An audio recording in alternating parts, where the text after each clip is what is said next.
امام مسلم بیان کرتے ہیں کہ ایک اور سند سے بھی جابر بن سمرہ والی روایت کی مثل منقول ہے۔ امام مسلم بیان کرتے ہیں کہ ایک اور سند سے بھی جابر بن سمرہ والی روایت کی مثل منقول ہے۔ جس شخص کو وضو کا یقین ہو پھر وضو ٹوٹنے کا شک ہو جائے تو وہ اس وضو سے نماز پڑھ سکتا ہے۔ حضرت عبداللہ بن زید رضی اللہ عنہ بیان کرتے ہیں کہ انہوں نے رسول اللہ صلی اللہ علیہ وسلم سے شکایت کی کہ انہیں نماز کے درمیان وضو ٹوٹنے کا شک لاحق ہوتا رہتا ہے۔ رسول اللہ صلی اللہ علیہ وسلم نے فرمایا، اس وقت نماز نہ توڑو جب تک کہ تمہیں بدبو محسوس نہ ہو جائے یا تم ریح کی آواز نہ سن لو۔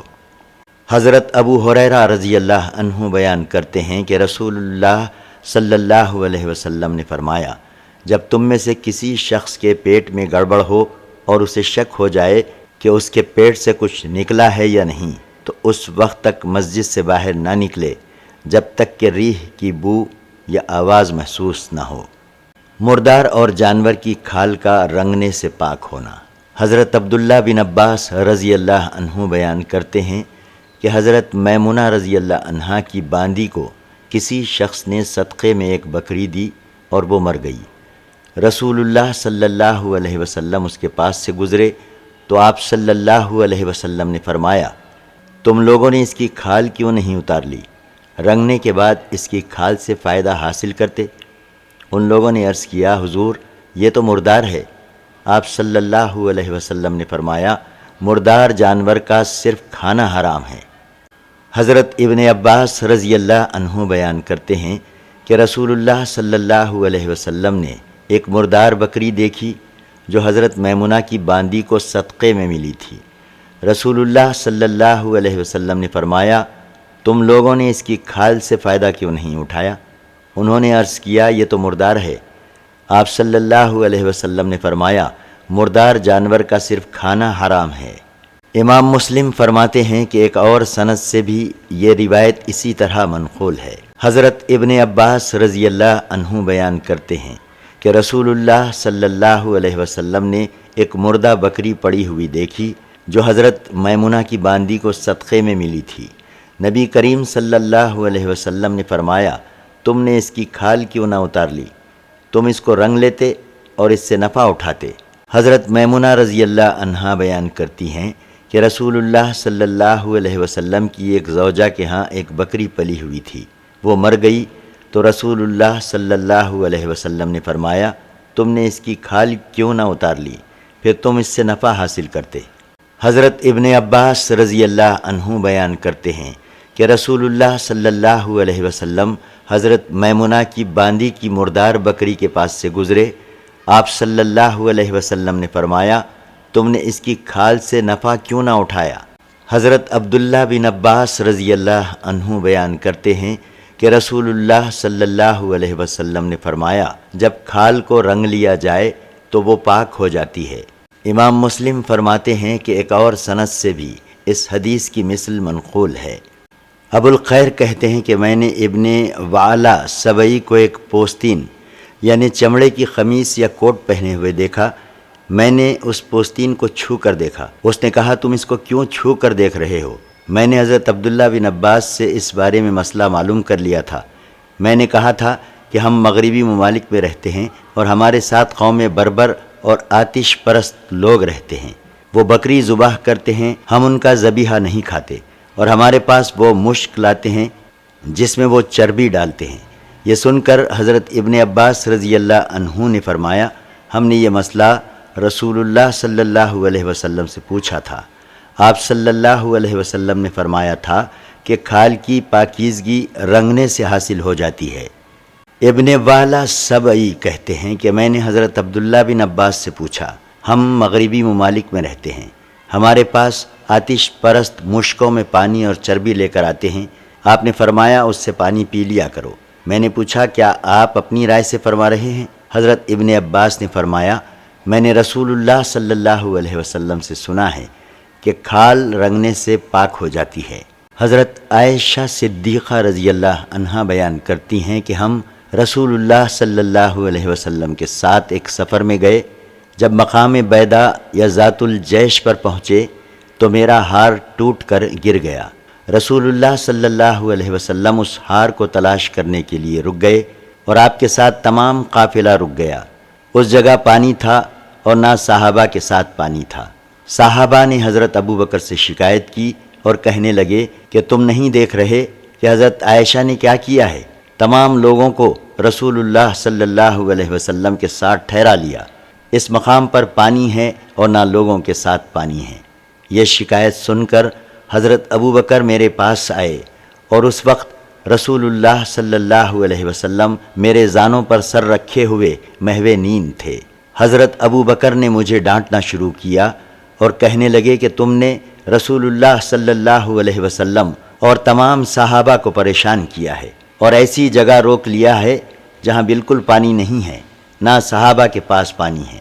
پھر حضرت ابوبکر ناراض ہو کر جو کچھ ان کے دل میں آیا کہتے رہے اور اپنے ہاتھ سے میری کوکھ میں اپنی انگلی چبوتے رہے، اور میں رسول اللہ صلی اللہ علیہ وسلم کے آرام میں خلل آنے کے خیال سے اپنی جگہ سے مطلقاً نہیں ہلی، یہاں تک کہ اسی حال میں یعنی جب کہ لوگوں کے پاس پانی نہ تھا صبح ہو گئی۔ اس وقت اللہ تعالیٰ نے آیت تیمم نازل فرمائی۔ پھر نقبہ میں سے حضرت اسید بن حضیر نے کہا، اے آل ابوبکر، یہ کوئی آپ کی پہلی برکت نہیں ہے۔ حضرت عائشہ فرماتی ہیں کہ ہم نے اس اونٹ کو کھڑا کیا جس پر میں سوار تھی تو ہار اس کے نیچے سے نکل آیا۔ حضرت عائشہ صدیقہ رضی اللہ عنہا بیان کرتی ہیں کہ انہوں نے حضرت اسماء رضی اللہ عنہا سے ایک ہار عاریتاً لیا اور وہ سفر میں گم ہو گیا تھا۔ رسول اللہ صلی اللہ علیہ وسلم نے اپنے صحابہ میں سے بعض کو ہار ڈھونڈنے کے لیے بھیجا۔ اسی اثنا میں نماز کا وقت آ گیا اور انہوں نے بغیر وضو کے نماز پڑھ لی۔ جب وہ رسول اللہ صلی اللہ علیہ وسلم کی خدمت میں حاضر ہوئے تو انہوں نے آپ صلی اللہ علیہ وسلم سے اس بات کی شکایت کی۔ اسی وقت آیت تیمم نازل ہوئی اور اسید بن حضیر نے حضرت عائشہ سے کہا، اللہ تعالیٰ آپ کو جزائے خیر دے، آپ پر کوئی پریشانی نہیں آئی، لیکن اللہ تعالیٰ نے اس پریشانی کو آپ سے زائل کر دیا اور مسلمانوں کے لیے اس میں برکت رکھ دی۔ شقیق بیان کرتے ہیں کہ میں حضرت عبداللہ بن مسعود اور حضرت ابو موسیٰ اشعری رضی اللہ عنہما کے پاس بیٹھا ہوا تھا۔ حضرت ابو موسیٰ نے حضرت عبداللہ بن مسعود سے مخاطب ہو کر فرمایا، اگر کسی شخص پر غسل فرض ہو اور اس کو 1 ماہ تک پانی نہ مل سکے تو وہ شخص کس طرح نمازیں پڑھے گا؟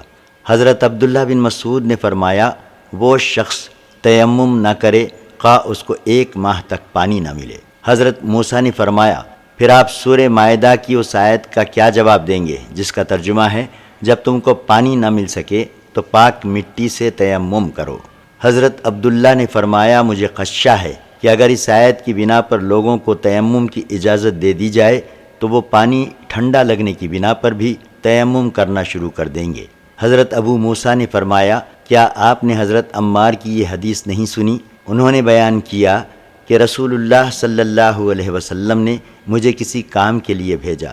راستے میں جب میں سویا تو مجھ پر غسل فرض ہو گیا، پس میں خاک پر اسی طرح لوٹ پوٹ ہونے لگا جس طرح جانور لوٹ پوٹ ہوتے ہیں۔ پھر جب میں نے نبی کریم صلی اللہ علیہ وسلم کی خدمت میں حاضر ہوا اور اس واقعے کا ذکر کیا تو آپ صلی اللہ علیہ وسلم نے فرمایا، تمہارے لیے یہ کافی تھا کہ تم اس طرح کرتے۔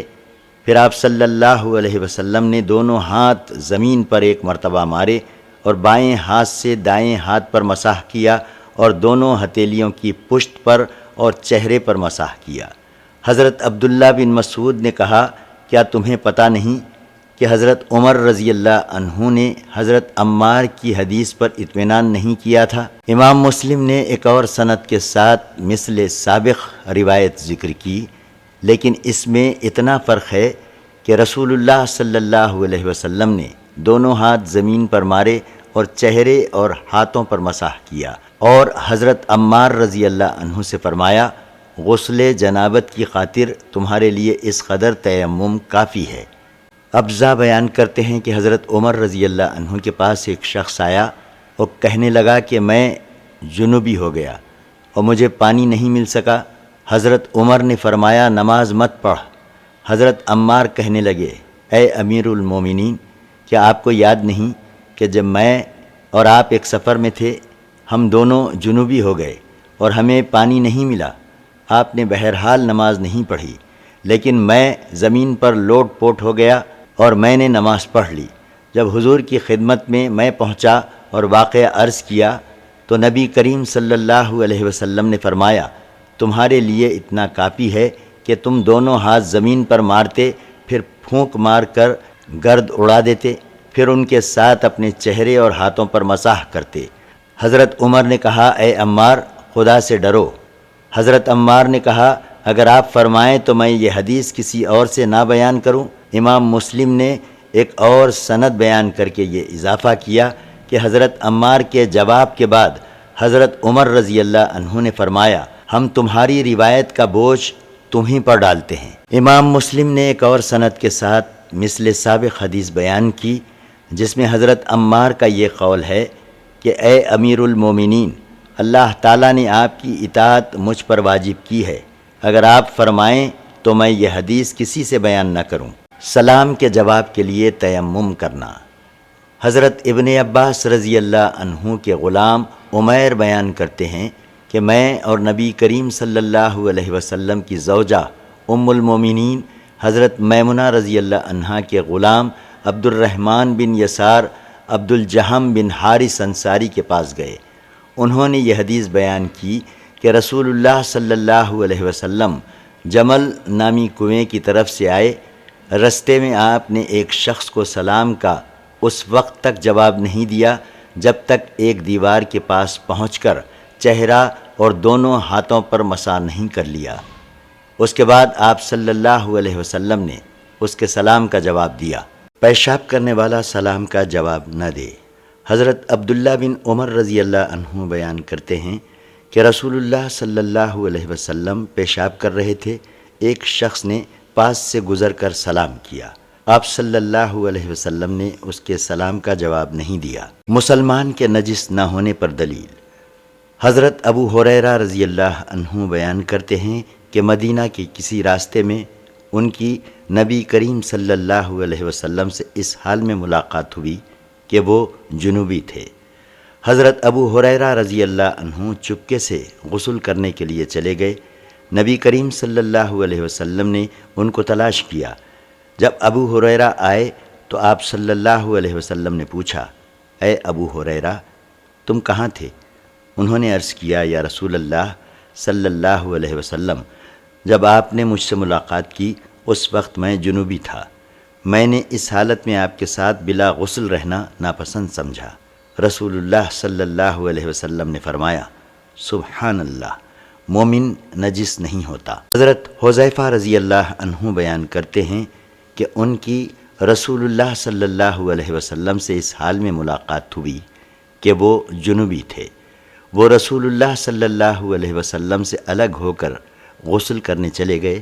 جب وہ رسول اللہ صلی اللہ علیہ وسلم کی خدمت میں غسل کر کے حاضر ہوئے تو بطور عذر عرض کیا کہ میں جنوبی تھا۔ آپ صلی اللہ علیہ وسلم نے فرمایا، سبحان اللہ، مومن نجس نہیں ہوتا۔ جنابت ہو یا غیر جنابت، ہر حال میں اللہ تعالیٰ کا ذکر۔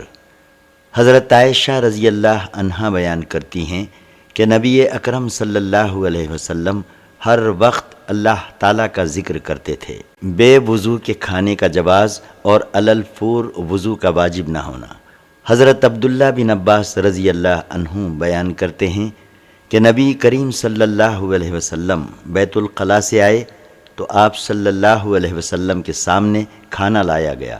حاضرین نے آپ صلی اللہ علیہ وسلم کو وضو یاد کرایا۔ آپ صلی اللہ علیہ وسلم نے فرمایا، کیا میں نماز کا ارادہ کر رہا ہوں جو وضو کروں؟ حضرت ابن عباس رضی اللہ عنہ بیان کرتے ہیں کہ ہم نبی اکرم صلی اللہ علیہ وسلم کی خدمت میں تھے، آپ بیت الخلاء سے آئے تو آپ کے سامنے کھانا لایا گیا اور آپ صلی اللہ علیہ وسلم کو وضو یاد دلایا گیا۔ آپ صلی اللہ علیہ وسلم نے فرمایا، کیوں؟ میں جس وقت نماز پڑھتا ہوں اس وقت وضو کرتا ہوں۔ حضرت عبداللہ بن عباس رضی اللہ عنہ بیان کرتے ہیں کہ رسول اللہ صلی اللہ علیہ وسلم بیت الخلاء گئے۔ جب فارغ ہو کر آئے تو آپ صلی اللہ علیہ وسلم کے سامنے کھانا لایا گیا۔ عرض کیا گیا، یا رسول اللہ صلی اللہ علیہ وسلم، کیا آپ وضو نہیں فرمائیں گے؟ آپ صلی اللہ علیہ وسلم نے فرمایا، کس وجہ سے؟ کیا نماز پڑھنی ہے؟ حضرت ابن عباس رضی اللہ عنہ بیان کرتے ہیں کہ نبی اکرم صلی اللہ علیہ وسلم بیت الخلاء سے فارغ ہو کر آئے اور آپ صلی اللہ علیہ وسلم نے وضو کیے بغیر کھانا کھایا۔ بعض روایت میں یہ زیادتی بھی ہے کہ آپ صلی اللہ علیہ وسلم سے عرض کیا گیا کہ کیا آپ وضو نہیں کریں گے؟ فرمایا، میرا نماز پڑھنے کا ارادہ نہیں ہے جو وضو کروں۔ بیت الخلاء جانے کے وقت کی دعا۔ حضرت انس رضی اللہ عنہ بیان کرتے ہیں کہ رسول اللہ صلی اللہ علیہ وسلم جب بیت الخلاء میں داخل ہوتے تو یہ دعا پڑھتے، اللہم انی اعوذ بک من الخبث والخبائث، اے اللہ میں ناپاکی اور ناپاک چیزوں سے تیری پناہ میں آتا ہوں۔ حضرت انس رضی اللہ عنہ بیان کرتے ہیں کہ رسول اللہ صلی اللہ علیہ وسلم بیت الخلاء جاتے وقت یہ الفاظ کہتے، اعوذ باللہ من الخبث والخبائث۔ نماز کا بیان۔ بیٹھنے کی حالت میں نیند سے وضو نہیں ٹوٹتا۔ حضرت انس رضی اللہ عنہ بیان کرتے ہیں کہ نماز کی اقامت کہی گئی اور نبی اکرم صلی اللہ علیہ وسلم ایک شخص سے سرگوشیوں میں مصروف رہے حتیٰ کہ لوگوں کو نیند آ گئی۔ پھر رسول اللہ صلی اللہ علیہ وسلم تشریف لائے اور لوگوں کو نماز پڑھائی۔ حضرت انس بن مالک رضی اللہ عنہ بیان کرتے ہیں کہ نبی اکرم صلی اللہ علیہ وسلم ایک شخص سے سرگوشی فرما رہے تھے کہ نماز کی اقامت کہی گئی اور آپ بدستور سرگوشی فرماتے رہے یہاں تک کہ آپ صلی اللہ علیہ وسلم کے اصحاب سو گئے۔ پھر آپ صلی اللہ علیہ وسلم تشریف لائے اور انہیں نماز پڑھائی۔ حضرت انس رضی اللہ عنہ بیان کرتے ہیں کہ رسول اللہ صلی اللہ علیہ وسلم کے صحابہ سو جاتے، پھر نماز پڑھتے اور وضو نہیں کرتے تھے۔ شعبہ کہتے ہیں کہ میں نے قتادہ سے کہا، تم نے اس حدیث کو خود حضرت انس سے سنا ہے؟ انہوں نے کہا، ہاں، خدا کی قسم۔ حضرت انس رضی اللہ عنہ بیان کرتے ہیں کہ عشاء کی نماز کی اقامت کہہ دی گئی تھی کہ ایک شخص نے حضور صلی اللہ علیہ وسلم سے عرض کیا کہ مجھے آپ سے ایک کام ہے۔ آپ صلی اللہ علیہ وسلم اس سے سرگوشیوں میں بات کرتے رہے حتیٰ کہ کچھ لوگ سو گئے، پھر انہوں نے نماز پڑھی۔ نماز کا بیان۔ اذان کی ابتدا۔ حضرت عبداللہ بن عمر رضی اللہ عنہ بیان کرتے ہیں کہ مدینہ میں آنے کے بعد مسلمان نماز کے وقت جمع ہو کر نماز پڑھ لیتے اور اس وقت کوئی شخص اذان نہیں دیتا تھا۔ ایک دن صحابہ نے اس مسئلے میں گفتگو کی۔ بعض نے کہا عیسائیوں کی طرح ناقوس بنا لو، بعض نے کہا کہ یہودیوں کی طرح سینگ بنا لو۔ حضرت عمر نے کہا کہ ایک آدمی کو کیوں نہیں مقرر کر لیتے جو نماز کے وقت لوگوں کو آواز دے کر بلائے؟ رسول اللہ صلی اللہ علیہ وسلم نے فرمایا، اے بلال اٹھو اور لوگوں کو نماز کے لیے بلاؤ۔ اذان کے کلمات کو 2 مرتبہ اور ایک کلمے کے سوا اقامت کے کلمات کو ایک مرتبہ کہنے کا حکم۔ حضرت انس رضی اللہ عنہ بیان کرتے ہیں کہ بلال کو حکم دیا گیا کہ وہ اذان میں 2 بار کلمات کہیں اور اقامت میں ایک بار۔ ایوب کی سند میں ہے کہ قد قامت الصلاۃ کے سوا۔ حضرت انس رضی اللہ عنہ بیان کرتے ہیں کہ صحابہ کرام نے نماز کے وقت کی ایسی علامت مقرر کرنے کے بارے میں مشورہ کیا جس سے ان کو نماز کے وقت کا پتہ چل جائے۔ بعض نے کہا نماز کے وقت آگ روشن کرنی چاہیے، بعض نے کہا ناقوس بجانا چاہیے۔ پھر بلال کو حکم دیا گیا کہ اذان میں 2 مرتبہ کلمات کہیں اور اقامت میں ایک بار۔ امام مسلم فرماتے ہیں کہ ایک اور سند کے ساتھ بھی یہ روایت اسی طرح منقول ہے۔ حضرت انس رضی اللہ عنہ بیان کرتے ہیں کہ بلال کو کلمات اذان 2 مرتبہ اور کلمات اقامت ایک بار کہنے کا حکم ہوا۔ اذان کا طریقہ۔ حضرت ابو مخزورہ رضی اللہ عنہ بیان کرتے ہیں کہ نبی کریم صلی اللہ علیہ وسلم نے ان کو اذان اس طریقے سے سکھائی، اللہ اکبر، اللہ اکبر، اشہد ان لا الہ الا اللہ، اشہد ان لا الہ الا اللہ، اشہد ان محمد الرسول اللہ، اشہد ان محمد الرسول اللہ۔ پھر 2 مرتبہ اشہد ان لا الہ الا اللہ 2 مرتبہ اور اشہد ان محمد الرسول اللہ 2 مرتبہ فرمایا۔ حی علی الصلاۃ 2 مرتبہ، حی علی الفلاح 2 مرتبہ۔ اسحاق کی روایت میں آخر میں یہ بھی ہے، اللہ اکبر اللہ اکبر لا الہ الا اللہ۔ ایک مسجد میں 2 مؤذن رکھنے کا استحباب۔ حضرت عبداللہ بن عمر رضی اللہ عنہ بیان کرتے ہیں کہ رسول اللہ صلی اللہ علیہ وسلم کے 2 مؤذن تھے، حضرت بلال اور نابینا صحابی حضرت ابن ام مکتوم۔ امام مسلم نے اس حدیث کی ایک اور سند بیان کی، جب نابینا کے ساتھ بینا ہو تو اس کی اذان کا جواز۔ حضرت عائشہ رضی اللہ عنہا بیان کرتی ہیں کہ حضرت ابن ام مکتوم رسول اللہ صلی اللہ علیہ وسلم کے لیے اذان دیتے تھے اور وہ نابینا تھے۔ امام مسلم نے اس حدیث کی ایک اور سند بیان کی۔ دارالکفر میں کسی قوم کے علاقے میں اذان کی آواز سننے کے بعد ان پر حملہ کرنے کی ممانعت۔ حضرت انس بن مالک رضی اللہ عنہ بیان کرتے ہیں کہ رسول اللہ صلی اللہ علیہ وسلم طلوع فجر کے وقت کفار کی بستیوں پر حملہ کرتے اور کان لگا کر اذان سنتے۔ اگر کسی بستی سے اذان کی آواز آتی تو حملہ نہ کرتے، ورنہ حملہ کر دیتے۔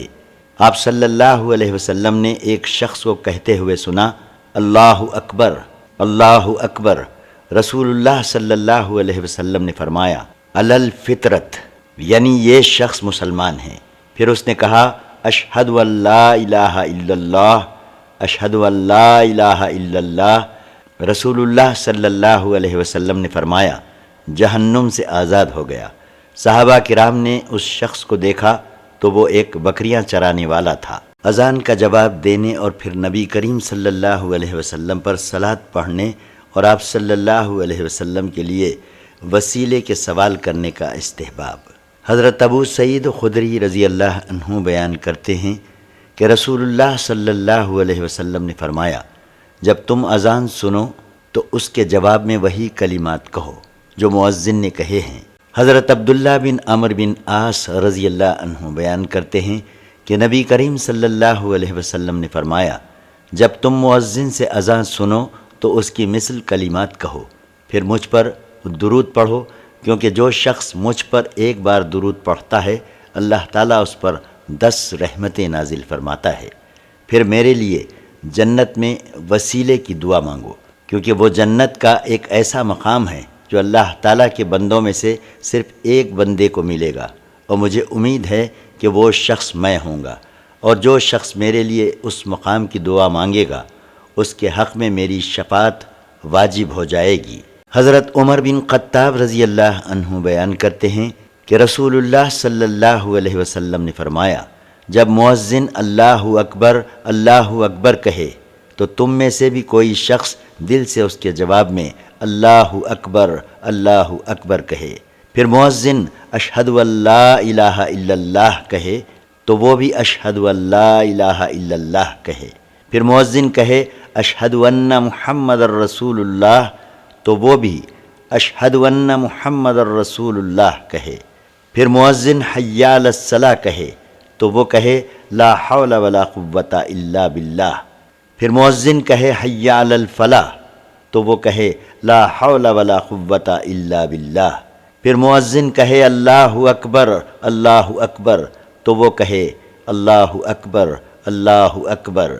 پھر مؤذن کہے لا الہ الا اللہ تو وہ بھی کہے لا الہ الا اللہ، تو وہ جنت میں داخل ہو جائے گا۔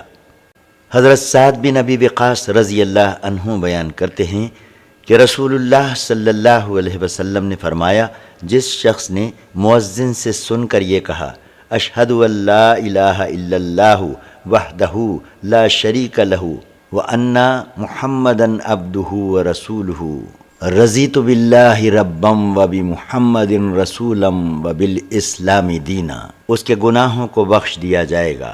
بعض روایت میں یوں ہے وَأَنَا أَشْهَدُ، میں گواہی دیتا ہوں۔ اذان کی فضیلت اور اذان سن کر شیطان کا بھاگنا۔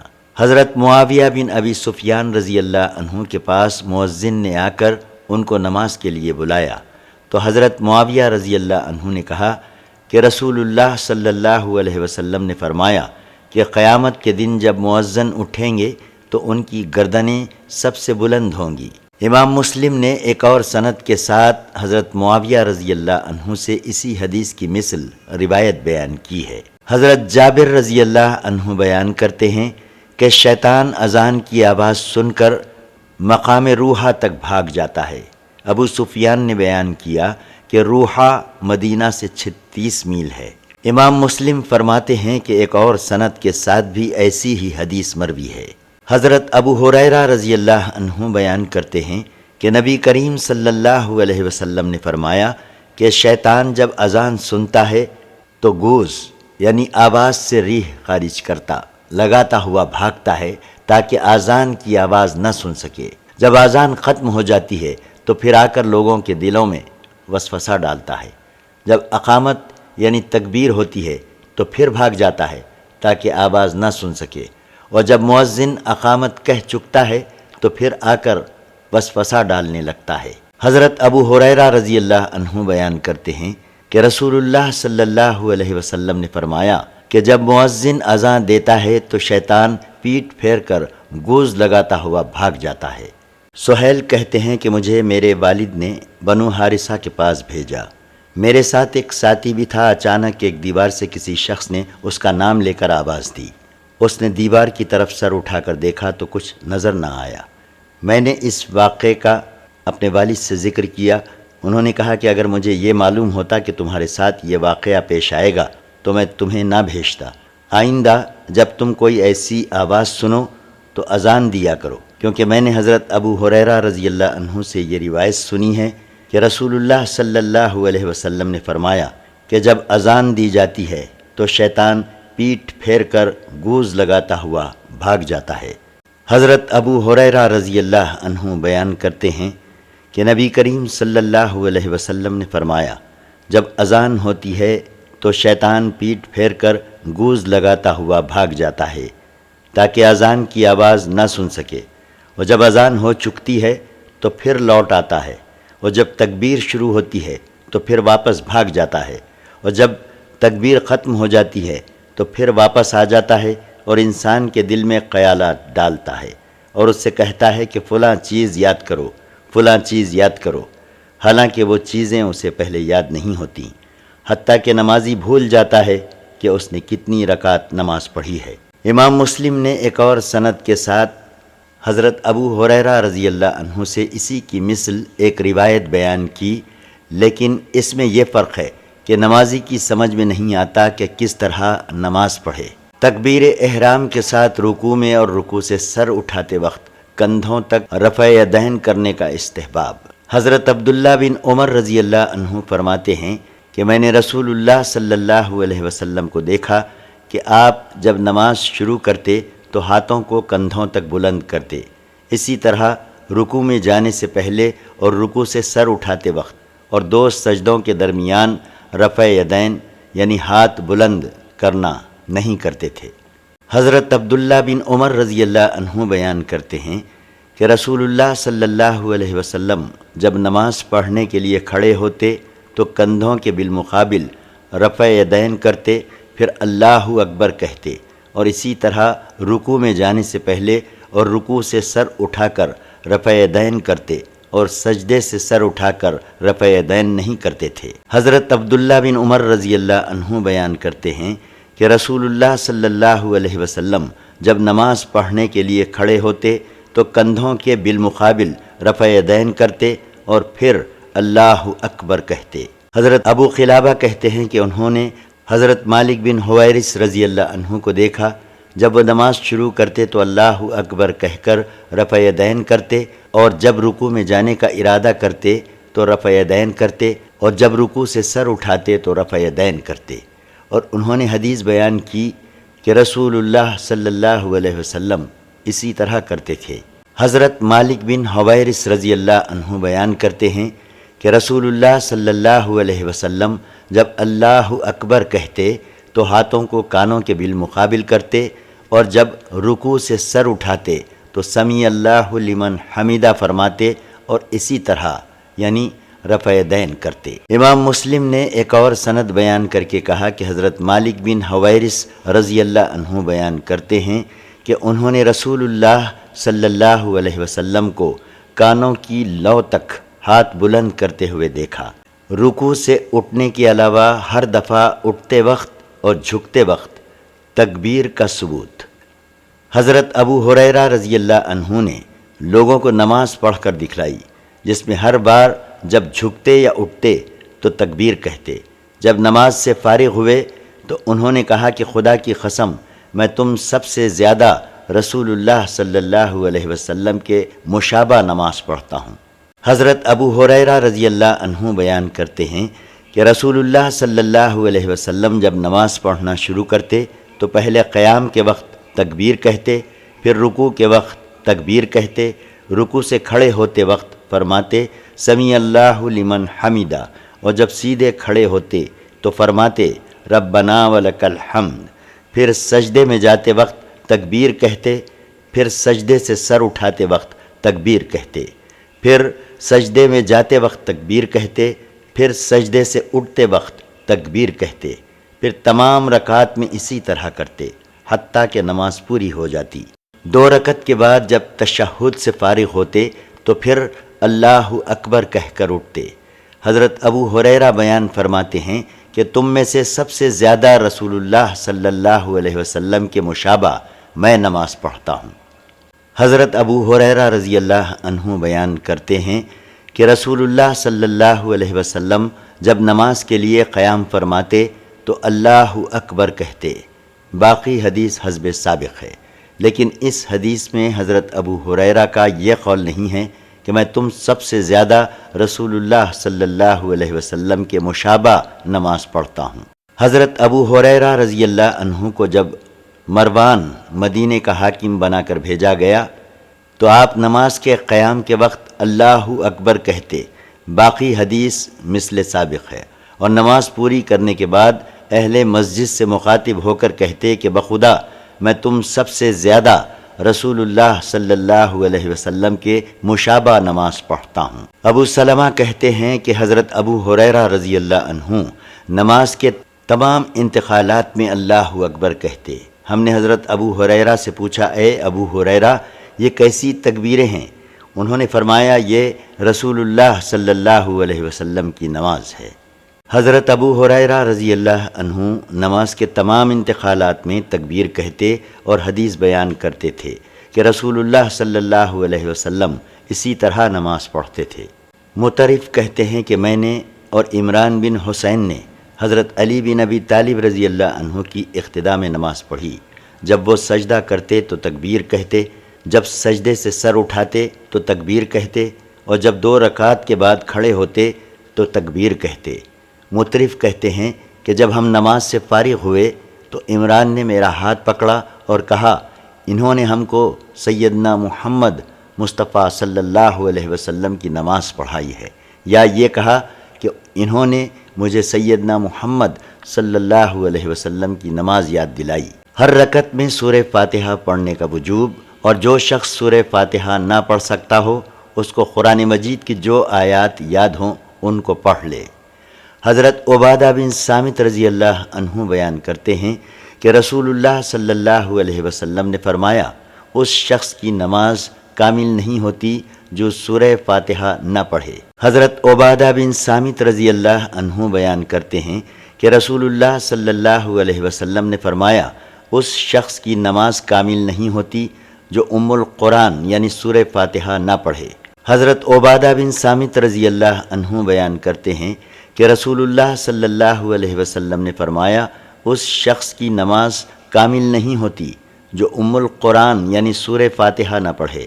امام مسلم نے ایک اور سند کے ساتھ بیان فرمایا کہ اس سند سے بھی ایسی ہی حدیث مروی ہے۔ حضرت ابو ہریرہ رضی اللہ عنہ بیان کرتے ہیں کہ نبی کریم صلی اللہ علیہ وسلم نے فرمایا کہ جس شخص نے نماز پڑھی اور اس میں ام القرآن یعنی سورہ فاتحہ کو نہ پڑھا تو اس کی نماز ناقص ہے۔ یہ کلمہ آپ نے 3 بار کہا اور فرمایا کہ وہ ناتمام ہے۔ حضرت ابو ہریرہ رضی اللہ عنہ سے پوچھا گیا کہ بسا اوقات ہم امام کی اقتداء میں نماز پڑھتے ہیں تو حضرت ابو ہریرہ رضی اللہ عنہ نے جواب دیا، سورہ فاتحہ کے معنی میں غور کرو، کیونکہ میں نے رسول اللہ صلی اللہ علیہ وسلم سے سنا ہے کہ آپ نے فرمایا کہ اللہ عز و جل فرماتا ہے کہ میرے اور میرے بندے کے درمیان صلاۃ یعنی سورہ فاتحہ کے 2 حصے کر دیے گئے، اور میرا بندہ جو مانگے گا وہ اس کو ملے گا۔ جب بندہ کہتا ہے الحمدللہ رب العالمین تو اللہ تعالیٰ فرماتا ہے میرے بندے نے میری حمد کی۔ جب وہ کہتا ہے الرحمن الرحیم تو اللہ عز و جل فرماتا ہے میرے بندے نے میری تعریف کی۔ جب وہ کہتا ہے مالک یوم الدین تو اللہ تعالیٰ فرماتا ہے میرے بندے نے میری تعظیم کی۔ اور ایک بار فرمایا بندے نے اپنے آپ کو مجھے سونپا۔ اور جب وہ کہتا ہے ایاک نعبد و ایاک نستعین تو اللہ تعالیٰ فرماتا ہے یہ میرے اور میرے بندے کے درمیان ہے، اور میرا بندہ جو مانگے گا وہ اس کو ملے گا۔ اور جب وہ کہتا ہے اہدنا الصراط المستقیم صراط الذین انعمت علیہم غیر المغضوب علیہم ولا الضالین، اللہ تعالیٰ فرماتا ہے یہ میرے بندے کے لیے ہے، اور میرا بندہ جو مانگے گا اس کو ملے گا۔ امام مسلم نے حضرت ابو ہریرہ رضی اللہ عنہ سے اس حدیث کی ایک اور سند بیان کی۔ حضرت ابو ہریرہ رضی اللہ عنہ بیان کرتے ہیں کہ رسول اللہ صلی اللہ علیہ وسلم نے فرمایا جس شخص نے نماز پڑھی اور ام القرآن کو نہ پڑھا، باقی حدیث مثل سابق ہے، اور یہ فرمایا کہ نماز میرے اور میرے بندے کے درمیان آدھی آدھی ہے، نصف میرے لیے ہے اور نصف میرے بندے کے لیے ہے۔ حضرت ابو ہریرہ رضی اللہ عنہ بیان کرتے ہیں کہ رسول اللہ صلی اللہ علیہ وسلم نے فرمایا جس شخص نے نماز پڑھی اور ام القرآن یعنی سورہ فاتحہ کو نہ پڑھا تو آپ نے 3 بار فرمایا کہ اس کی نماز ناقص ہے۔ حضرت ابو ہریرہ رضی اللہ عنہ نے کہا کہ رسول اللہ صلی اللہ علیہ وسلم نے فرمایا نماز قرآن پڑھنے کے بغیر نہیں ہوتی۔ جس نماز میں آپ نے قرآن بلند آواز سے پڑھا اس میں ہم نے بھی بلند آواز سے پڑھ کر سنایا، اور جس نماز میں آپ نے چپکے چپکے پڑھا تو ہم نے بھی اس میں چپکے چپکے پڑھا۔ عطا کہتے ہیں کہ حضرت ابو ہریرہ رضی اللہ عنہ نے فرمایا کہ ہر نماز میں قرآن پڑھا جاتا ہے۔ جس نماز میں رسول اللہ صلی اللہ علیہ وسلم نے ہمیں قرآن سنایا اس میں ہم تم کو قرآن سناتے ہیں، اور جن نمازوں میں رسول اللہ صلی اللہ علیہ وسلم نے آہستہ آہستہ قرأت کی ہم بھی آہستہ آہستہ قرأت کرتے ہیں۔ ایک شخص نے پوچھا اگر میں سورہ فاتحہ میں زیادتی نہ کروں تو کیا حکم ہے؟ فرمایا اگر زیادتی کرو تو بہتر ہے، ورنہ سورہ فاتحہ کا پڑھ لینا کافی ہے۔ عطا کہتے ہیں کہ حضرت ابو ہریرہ رضی اللہ عنہ نے فرمایا کہ ہر نماز میں قرآن پڑھا جائے گا۔ جن نمازوں میں رسول اللہ صلی اللہ علیہ وسلم نے ہمیں قرآن سنایا ہم تم کو قرآن سناتے ہیں، اور جن نمازوں میں حضور صلی اللہ علیہ وسلم نے آہستہ قرآن پڑھا ہم آہستہ پڑھتے ہیں۔ جس نے نماز میں سورہ فاتحہ پڑھی وہ اس کے لیے کافی ہے، اور جس نے اس سے زیادہ پڑھا وہ افضل ہے۔ نماز کو سکون سے ادا کرنا اور آسان قرأت کرنا۔ حضرت ابو ہریرہ رضی اللہ عنہ بیان کرتے ہیں کہ رسول اللہ صلی اللہ علیہ وسلم مسجد میں آئے، ایک آدمی یعنی اعرابی نے آ کر نماز پڑھی، پھر رسول اللہ صلی اللہ علیہ وسلم کی خدمت میں آ کر سلام عرض کیا۔ رسول اللہ صلی اللہ علیہ وسلم نے سلام کا جواب دیا اور فرمایا جاؤ نماز پڑھو، تمہاری نماز نہیں ہوئی۔ اس نے پھر اسی طرح نماز پڑھی اور پھر رسول اللہ صلی اللہ علیہ وسلم کی خدمت میں سلام عرض کیا۔ آپ صلی اللہ علیہ وسلم نے فرمایا وعلیکم السلام، جاؤ جا کر نماز پڑھو، تمہاری نماز نہیں ہوئی۔ اس طرح 3 بار ہوا۔ پھر اس آدمی نے کہا کہ اس ذات کی قسم جس نے آپ صلی اللہ علیہ وسلم کو حق دے کر بھیجا ہے، میں اس سے اچھی نماز نہیں پڑھ سکتا، مجھے نماز سکھلائیے۔ آپ صلی اللہ علیہ وسلم نے فرمایا جب تم نماز پڑھنے کے لیے کھڑے ہو تو تکبیر کہو، پھر قرآن کا جو حصہ تم کو سہولت سے یاد ہو اس کو پڑھو، پھر رکوع کرو حتیٰ کہ اطمینان سے رکوع کر لو، پھر رکوع سے سر اٹھا کر سیدھے کھڑے ہو جاؤ، پھر اطمینان سے سجدہ کرو، پھر سجدے سے سر اٹھا کر اطمینان سے بیٹھ جاؤ، پھر نماز کی ہر رکعت اسی طرح پڑھو۔ حضرت ابو ہریرہ رضی اللہ عنہ بیان کرتے ہیں کہ ایک آدمی نے مسجد میں آ کر نماز پڑھی اور رسول اللہ صلی اللہ علیہ وسلم مسجد کے گوشے میں بیٹھے ہوئے تھے۔ باقی حدیث حسب سابق ہے، اور اس میں یہ اضافہ ہے کہ جب تم نماز پڑھنے کا ارادہ کرو تو مکمل وضو کرو، پھر قبلے کی طرف منہ کر کے کھڑے ہو کر تکبیر تحریمہ کہو۔ امام کے پیچھے بلند آواز سے قرأت کرنے کی ممانعت۔ حضرت عمران بن حسین رضی اللہ عنہ بیان کرتے ہیں کہ ہمیں رسول اللہ صلی اللہ علیہ وسلم نے ظہر اور عصر کی نماز پڑھائی، پھر فرمایا تم میں سے کس نے میرے پیچھے یہ آیت پڑھی تھی؟ سبح اسم ربک الاعلی۔ ایک شخص نے کہا میں نے پڑھی تھی، اور میں نے اس کو پڑھنے سے خیر کے سوا اور کسی چیز کا ارادہ نہیں کیا۔ آپ صلی اللہ علیہ وسلم نے فرمایا میں نے یہ جانا کہ تم میں سے کوئی شخص میری قرأت کو الجھا رہا ہے۔ حضرت عمران بن حسین رضی اللہ عنہ بیان کرتے ہیں کہ رسول اللہ صلی اللہ علیہ وسلم نے ظہر کی نماز پڑھائی، ایک شخص نے آپ صلی اللہ علیہ وسلم کے پیچھے سبح اسم ربک الاعلی پڑھنا شروع کر دیا۔ نماز سے فارغ ہونے کے بعد آپ صلی اللہ علیہ وسلم نے پوچھا تم میں سے کس نے قرأت کی یا کون قرأت کرنے والا تھا؟ ایک شخص نے کہا میں۔ آپ صلی اللہ علیہ وسلم نے فرمایا مجھے یوں محسوس ہوا کہ تم میں سے کوئی میری قرأت میں خلل ڈال رہا ہے۔ امام مسلم نے ایک اور سند بیان کی اور اس کے بعد فرمایا کہ قتادہ اس سند کے ساتھ بیان کرتے ہیں کہ رسول اللہ صلی اللہ علیہ وسلم نے ظہر کی نماز پڑھائی اور فرمایا مجھے محسوس ہوا کہ تم میں سے بعض نے میری قرأت میں خلل ڈالا ہے۔ بسم اللہ کو سرن پڑھنے والوں کے دلائل۔ حضرت انس رضی اللہ عنہ کہتے ہیں کہ میں نے رسول اللہ صلی اللہ علیہ وسلم اور حضرت ابو بکر، حضرت عمر اور حضرت عثمان رضی اللہ عنہم کی اقتداء میں نماز پڑھی، مگر میں نے ان میں سے کسی کو بسم اللہ الرحمن الرحیم پڑھتے ہوئے نہیں سنا۔ امام مسلم نے ایک اور سند بیان کر کے فرمایا کہ حضرت انس نے یہی فرمایا تھا۔ حدیث نمبر 890۔ حضرت عمر بن خطاب رضی اللہ عنہ سبحانک اللہم و بحمدک و تبارک اسمک و تعالی جدک و لا الہ غیرک بلند آواز سے پڑھتے تھے، اور حضرت انس رضی اللہ عنہ بیان کرتے تھے کہ انہوں نے رسول اللہ صلی اللہ علیہ وسلم اور حضرت ابو بکر، حضرت عمر اور حضرت عثمان رضی اللہ عنہم کی اقتداء میں نماز پڑھی۔ یہ سب الحمدللہ رب العالمین سے قرأت شروع کرتے تھے اور بسم اللہ الرحمن الرحیم کو قرأت کے اول میں پڑھتے تھے اور نہ آخر میں۔ امام مسلم فرماتے ہیں کہ ایک اور سند کے ساتھ حضرت انس سے اسی قسم کی روایت منقول ہے۔ جن لوگوں کے نزدیک سورہ توبہ کے سوا بسم اللہ ہر سورت کا جز ہے، ان کے دلائل۔ حضرت انس بن مالک رضی اللہ عنہ بیان کرتے ہیں کہ ایک دن رسول اللہ صلی اللہ علیہ وسلم ہم میں تشریف فرما تھے۔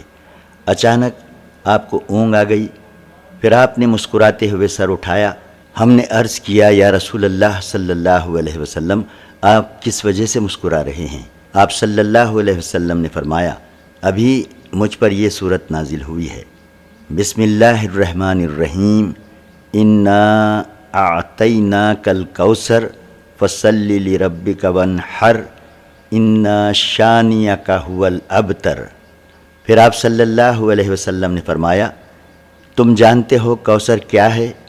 ہم نے عرض کیا اللہ اور اس کا رسول ہی بہتر جانتا ہے۔ آپ صلی اللہ علیہ وسلم نے فرمایا کوثر وہ نہر ہے جس کا میرے رب نے مجھ سے وعدہ کیا ہے، اس میں خیر کثیر ہے، وہ ایک حوض ہے جس پر میری امت کے لوگ قیامت کے دن پانی پینے کے لیے آئیں گے، اس کے برتن ستاروں کے برابر ہیں۔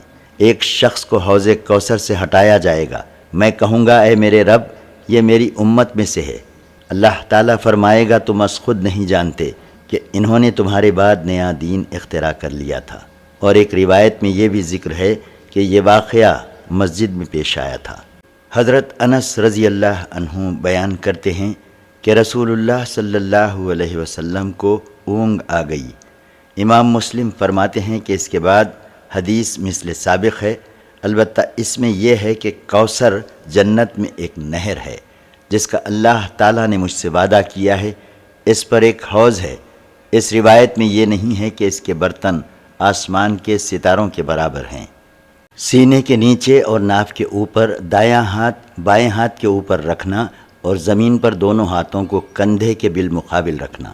حضرت وائل بن حجر اور رضی اللہ عنہ بیان کرتے ہیں کہ انہوں نے دیکھا کہ رسول اللہ صلی اللہ علیہ وسلم نے نماز شروع کرتے وقت کانوں کے بالمقابل ہاتھوں کو بلند کیا، اللہ اکبر کہا، پھر ہاتھ کپڑے میں لپیٹ لیے، پھر دایاں ہاتھ بائیں ہاتھ کے اوپر رکھا، پھر جب رکوع کرنے کا ارادہ کرتے تو ہاتھ کو کپڑے سے نکال کر رفع یدین کرتے، پھر رکوع کرتے، پھر جب سمیع اللہ لمن حمیدہ کہتے تو رفع یدین کرتے، پھر جب سجدہ کرتے تو دو ہتھیلیوں کے درمیان سجدہ کرتے۔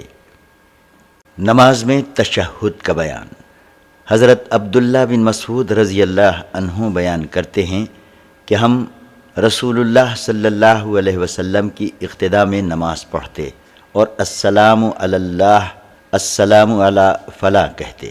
ایک دن رسول اللہ صلی اللہ علیہ وسلم نے فرمایا کہ اللہ تعالیٰ بذات خود سلام ہے، جب تم میں سے کوئی شخص نماز میں بیٹھے تو یوں کہے، التحیات للہ والصلوات والطیبات السلام علیک ایہا النبی ورحمۃ اللہ وبرکاتہ، السلام علینا وعلی عباد اللہ الصالحین۔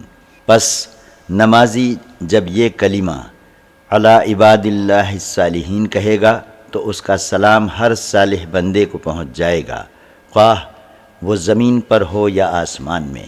پھر کہے، اشہد ان لا الہ الا اللہ واشہد ان محمدا عبدہ ورسولہ۔ اس کے بعد جو چاہے دعا مانگے۔ تشہد کا ترجمہ: تمام قولی، بدنی اور مالی عبادتیں اللہ کے لیے ہیں۔ اے نبی، آپ پر سلام ہو اور اللہ تعالیٰ کی رحمتیں اور برکتیں نازل ہوں۔ ہم پر سلام ہو اور اللہ تعالیٰ کے نیک بندوں پر۔ میں گواہی دیتا ہوں کہ اللہ تعالیٰ کے سوا کوئی عبادت کے لائق نہیں۔ میں گواہی دیتا ہوں کہ بلا شک محمد صلی اللہ علیہ وسلم اللہ تعالیٰ کے بندے اور اس کے رسول ہیں۔ امام مسلم نے ایک اور سند کے ساتھ اسی حدیث کی مثل بیان کی ہے، لیکن اس میں یہ نہیں ہے کہ اس کے بعد جو چاہے دعا مانگے۔ امام مسلم نے ایک اور سند کے ساتھ پہلی حدیث کی مثل بیان کی ہے، اس میں حسب خواہش دعا کرنے کا ذکر ہے۔ حضرت عبداللہ بن مسعود رضی اللہ عنہ بیان کرتے ہیں کہ ہم نبی کریم صلی اللہ علیہ وسلم کے ساتھ تشہد میں بیٹھے تھے، اس کے بعد پہلی حدیث کے مثل بیان کی، اس میں حسب خواہش دعا کرنے کا بھی ذکر ہے۔ حضرت عبداللہ بن مسعود رضی اللہ عنہ بیان کرتے ہیں کہ رسول اللہ صلی اللہ علیہ وسلم نے مجھے تشہد کی تعلیم اس حال میں دی کہ میری ہتھیلی آپ صلی اللہ علیہ وسلم کے دونوں ہتھیلیوں کے درمیان تھی، اور یہ تعلیم ایسے دی جیسے آپ صلی اللہ علیہ وسلم مجھے قرآن کی کسی سورت کی تعلیم دیتے تھے۔ اس کے بعد انہوں نے تشہد کا پورا واقعہ اسی طرح بیان کیا جیسا کہ پہلی حدیث میں ذکر ہو چکا ہے۔ حضرت ابن عباس رضی اللہ عنہ بیان کرتے ہیں کہ رسول اللہ صلی اللہ علیہ وسلم ہمیں تشہد کی اس طرح تعلیم دیتے تھے جس طرح ہمیں قرآن کریم کی کسی سورت کی تعلیم دیتے تھے۔ آپ فرماتے تھے، التحیات المبارکات الصلوات الطیبات للہ السلام علیک ایہا النبی ورحمۃ اللہ وبرکاتہ، السلام علینا وعلی عباد اللہ الصالحین، اشہد ان لا الہ الا اللہ واشہد ان محمد رسول اللہ۔